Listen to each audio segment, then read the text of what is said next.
ಈ ಒಂದು ಜಾಗಕ್ಕೆ ಬಂದರೆ ಈಗ ನಮಗೆ ನೆನಪಾಗೋದೆ ಯಾವಾಗ ಅರ್ಜುನನ ಕೊಂದಂಥ ಒಂದು ಕಾಡಾನೆ ನಡೀತಾರೆ ಅಂತ.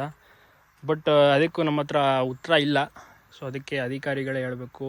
ಅದೀಗ ಸದ್ಯಕ್ಕೆ ಸೋಮವಾರಪೇಟೆ ಭಾಗದಲ್ಲಿ ಇದೆ ಅಂತ ಎಲ್ಲರೂ ಕೂಡ ಹೇಳ್ತಾರೆ. ಸೊ ಇಲ್ಲಿದ್ದಂಥ ಒಂದು ಕಾಡಾನೆ, ಅಚಾನಕ್ಕಾಗಿ ಸಿಕ್ಕಿದಂಥ ಕಾಡಾನೆ ಇದೇ ಒಂದು ಜಾಗದಲ್ಲಿ ಫೈಟ್ ನಡೆದು ಲಾಸ್ಟಿಗೆ ಬಿದ್ದಂಥ ನಮ್ಮ ಅರ್ಜುನ. ಯಾವತ್ತೂ ಕೂಡ ಆ ಥರ ಬಿದ್ದವನೇ ಅಲ್ಲ ನಮ್ಮ ಅರ್ಜುನ. ಲಾಸ್ಟ್ ಫೈನಲ್ ಆಗಿ ಇದೇ ಒಂದು ಜಾಗದಲ್ಲಿ ಬಿದ್ದಿದ್ದು. ಸೊ ಇದ್ರ ಕೆಳಗಡೆ ನಮ್ಮ ಅರ್ಜುನ ಇದ್ದಾನೆ. ಅರ್ಜುನ ವೀರ ಮರಣ ಹೊಂದಿದಂಥ ಜಾಗ ಸದ್ಯಕ್ಕೆ ಒಂದು ದೇವಸ್ಥಾನ ಆಗಿ ಮಾರ್ಪಡ್ತಾ ಇದೆ. ಅದಕ್ಕೆ ತುಳಸಿ ಗಿಡನೇ ಸಾಕ್ಷಿ. ಆ ಒಂದು ಟೈಮಲ್ಲಿ ನೆಟ್ಟಂಥ ತುಳಸಿ ಈಗ ನೋಡ್ತಾ ಇರ್ಬೋದು ಎಷ್ಟು ಚೆನ್ನಾಗಿ ಚಿಗುರು ಎಲ್ಲವೂ ಕೂಡ ಬಂದಿದೆ. ಬರ್ತಾ ಇರ್ಬೋದು ಇಲ್ಲಿಗೆ ಬೆಳಗ್ಗೆಯಿಂದ ಮಧ್ಯಾಹ್ನ ತನಕ. ಒಂದು ಸತಿ ಆದರೂ ಎಲ್ಲರೂ ವಿಸಿಟ್ ಮಾಡಲೇಬೇಕು ಒಂದು ಅರ್ಜುನನ ದೇವಸ್ಥಾನ.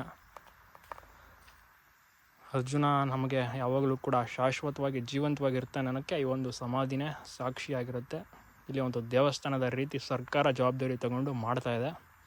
ಆಲ್ಮೋಸ್ಟ್ ಇಷ್ಟಾಗಿದೆ ಪ್ರೋಗ್ರೆಸ್. ಒಂದು 70% ಆಗಿರ್ಬೋದು. ಸೊ ಮಳೆ ಇದ್ದಂಥ ಕಾರಣ ಸ್ವಲ್ಪ ಡಿಲೇ ಆಯ್ತು. ಇನ್ನೇನು 15 ದಿನ ಬಂದರೆ ಅರ್ಜುನ ನಮ್ಮನ್ನು ಬಿಟ್ಟೋಗಿ 1 ವರ್ಷಗಳು ಕಳೆಯುತ್ತೆ. So ಇಷ್ಟಾಗಿದೆ progress.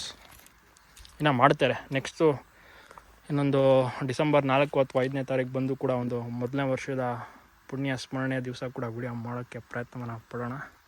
ಸೊ ಅದು ಶಂಕುಸ್ಥಾಪನೆ ದಿವಸ ಈಶ್ವರ್ ಖಂಡ್ರೆ ಅವ್ರು ಬಂದಿದ್ರಲ್ಲ ಆ ಒಂದು ಟೈಮ್ನಲ್ಲಿ ಸ್ಲ್ಯಾಬನ್ನು ಇದು ಮಾಡಿದ್ದು. ಸೊ ಕೆಲಸ ನಡೀತಾ ಇದೆ. ಇನ್ನೂ ಕೂಡ ಮೆಟೀರಿಯಲ್ಸ್ ಎಲ್ಲ ಕಡೆ ಇದೆ. ಸೊ ಈಗ ಎಲ್ಲರೂ ಕೂಡ ಹೊರಟರು. ಸೊ ಮಧ್ಯಾಹ್ನದ ಮೇಲೆ ಯಾರೂ ಕೂಡ ಇರಲ್ಲ. ಸೊ ಮಧ್ಯಾಹ್ನದ ಒಳಗಡೆ ಬೆಳಗ್ಗೆಯಿಂದ ಮಧ್ಯಾಹ್ನ ತನಕ ಇರುತ್ತೆ. ಎಲ್ಲರೂ ಕೂಡ ಬಂದು ಅರ್ಜುನನ ದರ್ಶನವನ್ನು ಮಾಡ್ಕೊಂಡು ಹೋಗ್ಬೋದು.